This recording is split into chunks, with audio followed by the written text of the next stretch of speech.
Good morning. Let's see if anybody hops on. This morning we're answering your questions. I received 2 on the Facebook page. So we'll start there, and then if anybody jumps on and has questions for me right now, hopefully I can get those answered for you. I've got about 15 minutes, so hopefully this goes well. All right, so let's get started. Athena asks, do you have any tips on meal prepping? That's always my biggest struggle. I can plan meals, but when it comes down to actual prepping for the week, I struggle. So I came up with 8 tips, things that have worked for me. Just getting rid of that cold from last week. So bear with me, I promise it's not as annoying as last week's. All right, so planning your menu for your schedule. That goes back to that whole preparing for the worst and then expecting the best. So all the planning in the world doesn't negate life and life's barriers and things that happen. So we get sick kids, we have to work late, our husbands work late, things happen. So making sure that you have those tools in your back pocket for nights that maybe one of the kids isn't feeling well, or you have an unexpected guest. Things come up. So choosing meals that are easily frozen, like super chili, that you can just pull out of the freezer and, toss on the stove and warm up. Those are some of my favorite things to do. And then I always look at my schedule ahead of time. So we have a very busy household and lots of sports and things going on with the kids. So if I know that, Tuesday there's basketball practice and there's all this other stuff going on, I can kind of plan for who's going to be home, how much prep time I'm going to have, so things like that. So when I make my shopping list and my menu for the week, I focus on that sort of stuff. All right, number 2, containers will make or break you, and I firmly believe this. I prefer glass, like the Pyrex type, but I also have kids, so I need things that are not breakable. So right now, my favorite things are the new Rubbermaid Brilliance containers. They're leak-proof, they're airtight, they're BPA-free, which is awesome. They resist stains, although I will tell you that I just made a dish with turmeric in it, and turmeric stained it. I'm confident that in a few washes that the turmeric stains will come out, and if not, oh well, whatever. I don't care what it looks like as long as it's safe and easy to use. But I love the covers because they clip down on the sides, and then it seriously is leak-proof. I've tested it many, many times. And then getting back to that containers will make or break you. Take inventory and purge. And I try to do this myself at least once every 3 months. See what sizes you have, what sizes you typically use. If there's sizes that you don't use on a regular basis, get rid of them. If there are sizes that you constantly are searching for, get more of those. Don't feel like you're locked into one of those sets. Get the single ones. Get the ones that make the most sense for you and your family.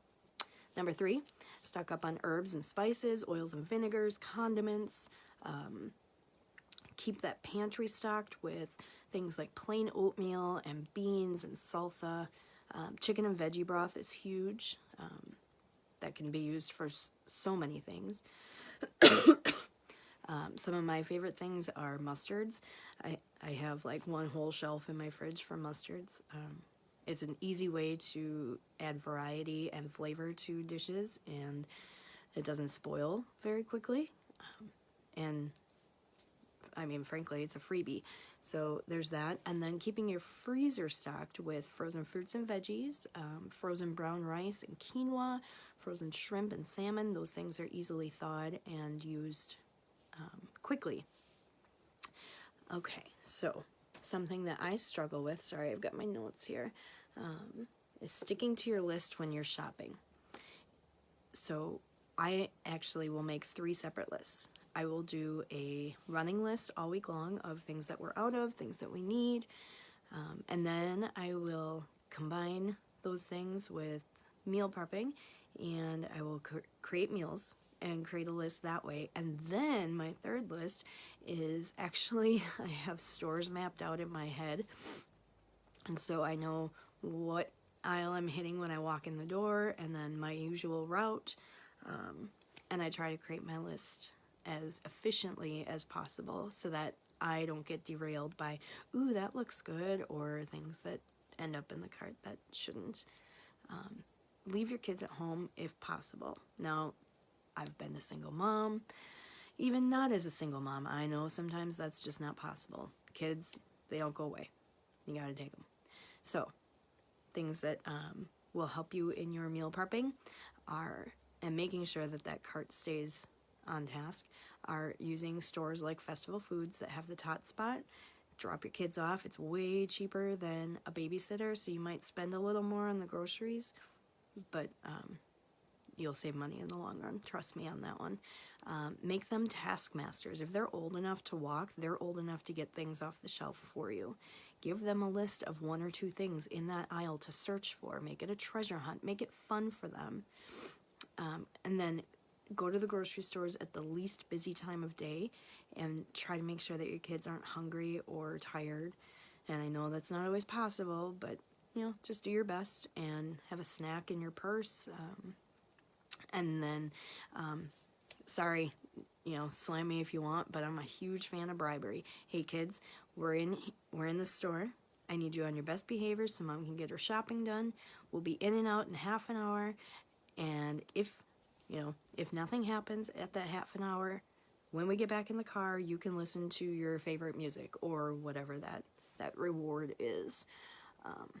So, big fan of bribery. All right, turn your kitchen into the assembly line. So, you've got all those groceries home. What do you do with them now? Use your island, use your countertop, pull out a folding table, do whatever you need to do for the most working space. You get out every appliance you're going to need, and that includes crock pots, Instapots, whatever you use,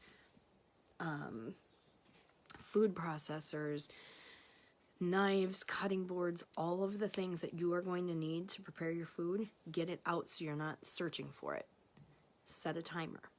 So let's say you're going to do all your meal prepping on Sunday for the week. If you can, set it for 2 hours and do this by yourself. If you can't get the time to yourself, allow yourself an extra couple of hours because it'll take some time.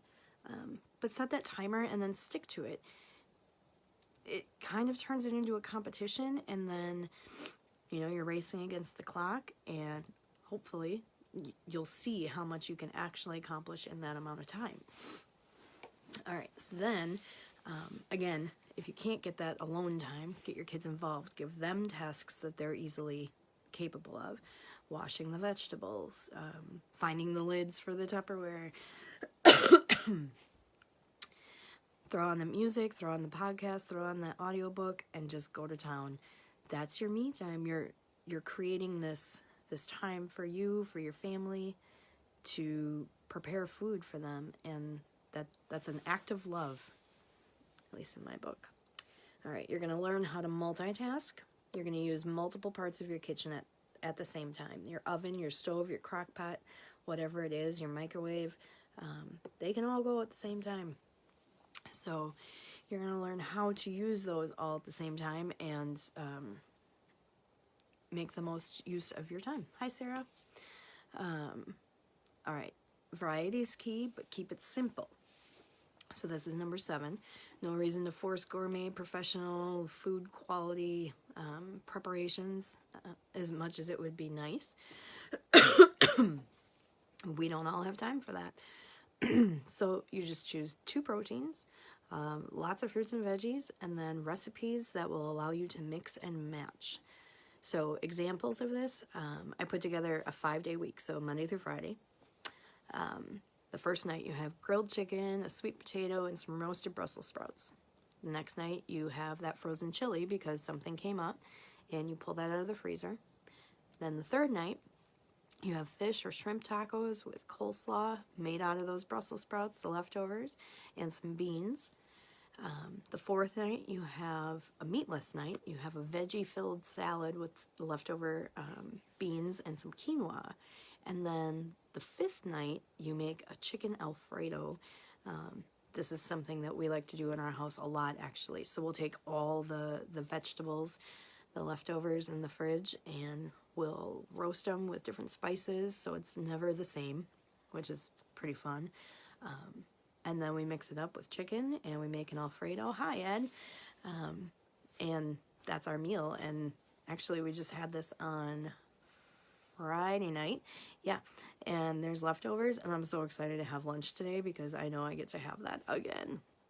It turned out really good. All right. So then the last tip for meal prepping is mindfulness and gratitude. And I know that mindfulness is one of those key buzzwords right now, but hear me out. So it's all in the mindset. If you're not somebody who enjoys cooking or meal prepping, you're going to see this as a chore. So if you can learn to change your mind and embrace the cooking and see it as a way, hi Rachel, see it as a way to nourish your body and your family, and then truly enjoy those textures and the flavors and the smells of the foods that you're preparing, it suddenly kind of seems fun and not so much like a chore. And then that gratitude for a break from screens and the chaos of your day. Gratitude for the abundance in front of you. You get to prepare all this food. How lucky are you? How fortunate are you that you have all this food to prepare? Gratitude for the freedom that prepping will bring you. No decision making for the rest of the week. You don't have to decide what to eat or where to eat or when to eat. It's all done for you, right? Hi, Athena. Oh, I'm glad you popped on because we're just wrapping up. So make sure you go back and catch this replay. And then freedom to spend that energy elsewhere. You can use that time that you would have used every night cooking to work on goals. It's okay, I forgive you. She said, sorry, I'm late. So you can use that time to work on goals and relationships and kids and work and relaxing and self-care and all that good stuff. So those were 8 tips for meal prepping. And then our second question is from Tina, who asks, how can I be healthy and not go broke buying food? Eek! Okay, so this is one of my favorite things because I love a bargain and I love food. So when those two things come together, it's beautiful. All right, so number 1 is that meal planning. So go back and write down those 8 steps for meal planning. That's a great way to make sure that you're not wasting, you're using the most of what you have and being creative. So that's step 1. Number 2 is the Clean 15 and the Dirty Dozen. So what that means is there are 15 foods that are recognized as being safe to eat that are not organic. Typically, these are ones that have a thicker skin on them, so the pesticides that are used aren't able to penetrate, and they don't affect your food. Unfortunately, the 12 that are the Dirty Dozen are the ones who are hit hardest with the pesticides. They have a very thin skin, and they easily absorb those chemicals. So those are the ones that you want to try really hard to buy organic, or at least get a really good wash on those. So the Clean 15, let's do the good news first, bad news last. Clean 15, avocados, sweet corn, pineapples, cabbages, onions, sweet peas, papayas, asparagus, mangoes, eggplants, honeydew, kiwi, cantaloupe, cauliflower, and broccoli. That is an awesome list.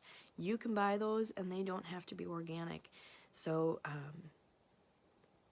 yeah, keep that in mind. And then the Dirty Dozen. Sorry, the bad news has to go with that, right? However, this list is shorter, so silver linings, right?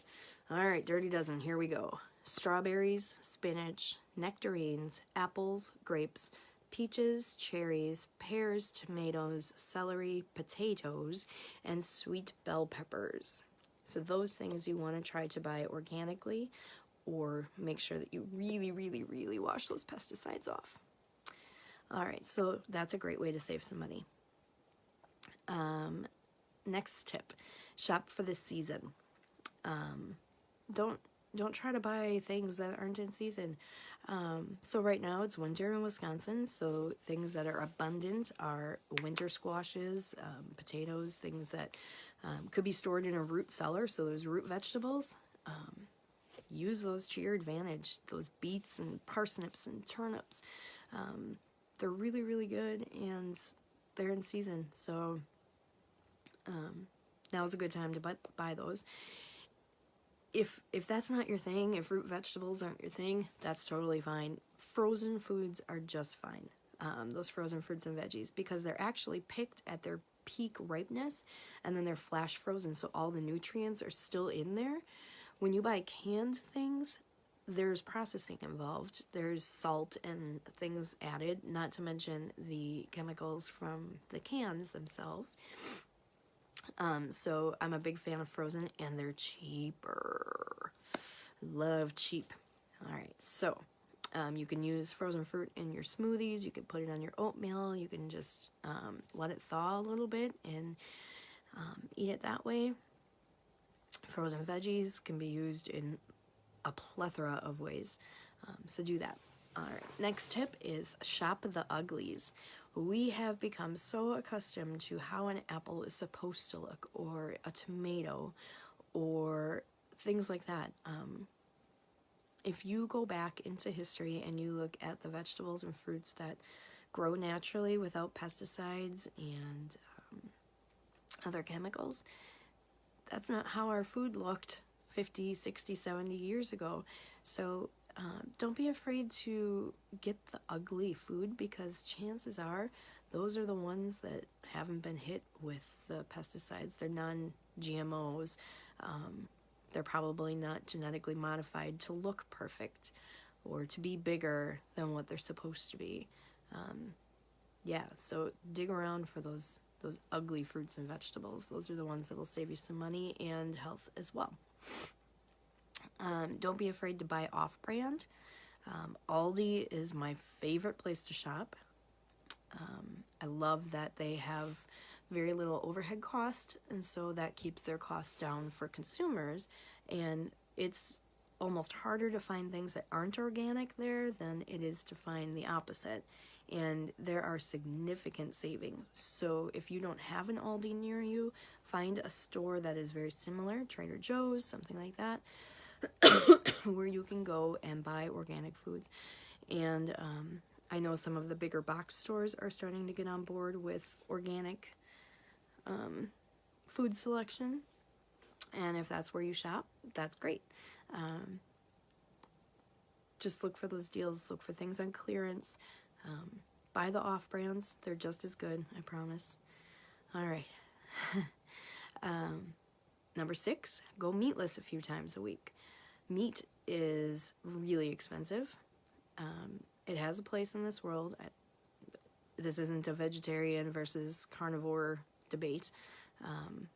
But if you're looking to save some money, go meatless. Get your protein from plants.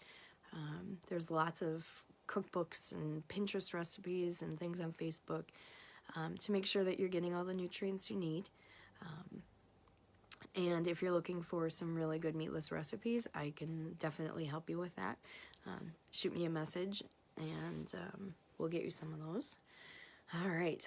Then places like Costco are really good for organic foods as well. However, be careful when buying things in bulk.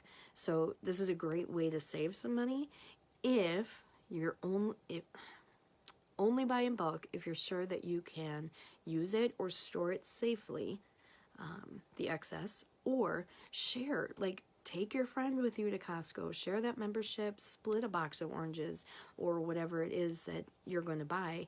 If you're not going to use it all in the time that it's going to expire or go bad, then it's not really a cost savings, right?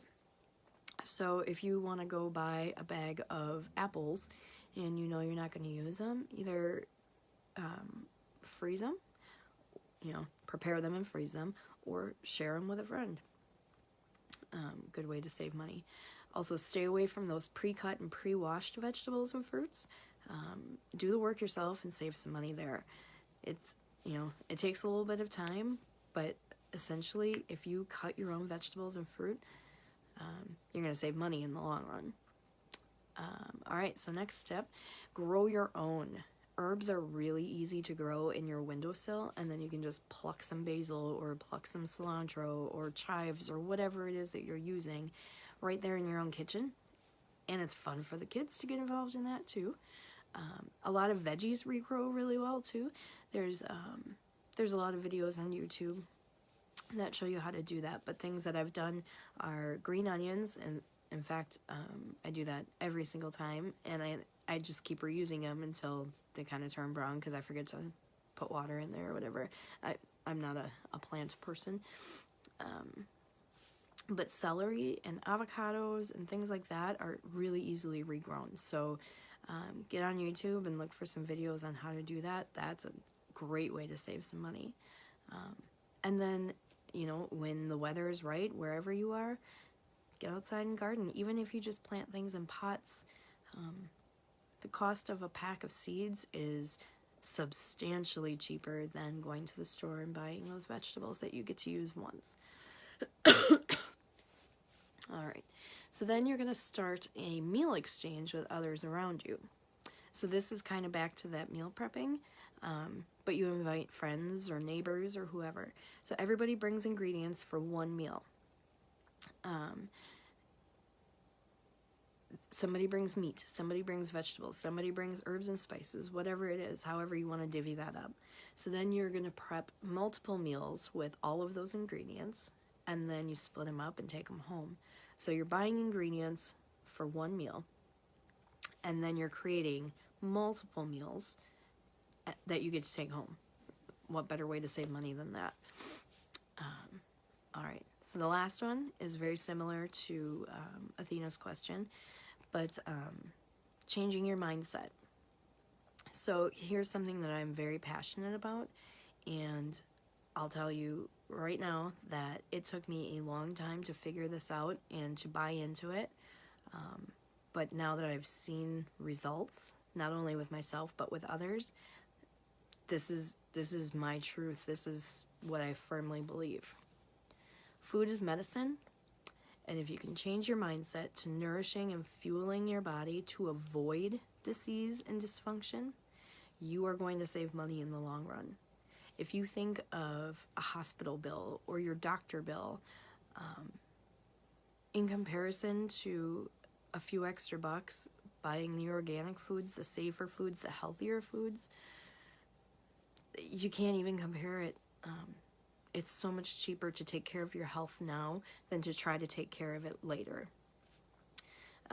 Our health system in this country is focused on sick care, and that means that we pay people to fix us. We don't pay people to take care of us and keep us from getting sick. So you need to be your own health advocate, and the best way to do that is to control what you're putting in your body. And if you're still struggling with that, I'm going to urge you to check your priorities. Hi, Kim. Check your budget. Track it for a month and see where do you spend most of your money and how high on your priority list is your health. So if you're spending lots and lots of money on going out to the movies or something that can be adjusted, and you want to start eating healthier, but you're not quite sure where that money is going to come from, look at your budget after a month and see, is there somewhere in your budget that you're willing to adjust for a little more in that grocery budget? I know that this is something that we come back to multiple times. We both love food, and I love healthy food, so that's something that I'm willing to spend a little more on, and I'm willing to give up buying new clothes all the time. I don't need it, but that's my priority list. What's on yours? And then finally, checking labels and seeing what you're actually paying for can be a huge cost savings.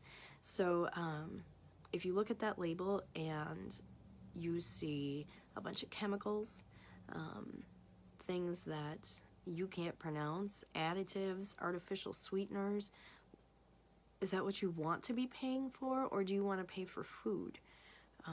Those marketing schemes, like those cheap foods, are typically void of nutrients. They're chemical laden. They're dysfunction creators inside your body.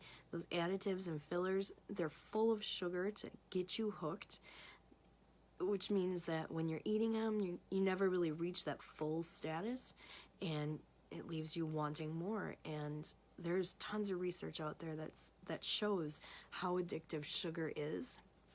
And if you look at bottle of ketchup, loaf of bread, anything really, there's sugar in there, there's added sugars. And now, for the first time in 20 years, the nutrition labels have changed, and companies are required to disclose that. So go check your nutrition labels and see what you're actually paying for. And then my challenge to you is, instead of purchasing a bag of chips for $4, buy $4 worth of Sugar Snap Peas and eat those while you're watching TV or whenever you're doing your snacking, and see how you feel. And that'll help you kind of figure out where that healthy food is on your priority list. So, okay, this went a little longer than 15 minutes. Sorry, I kind of rambled on. But thank you for listening. I hope that this answered your questions. And Athena and Tina, I want to thank you for asking the questions.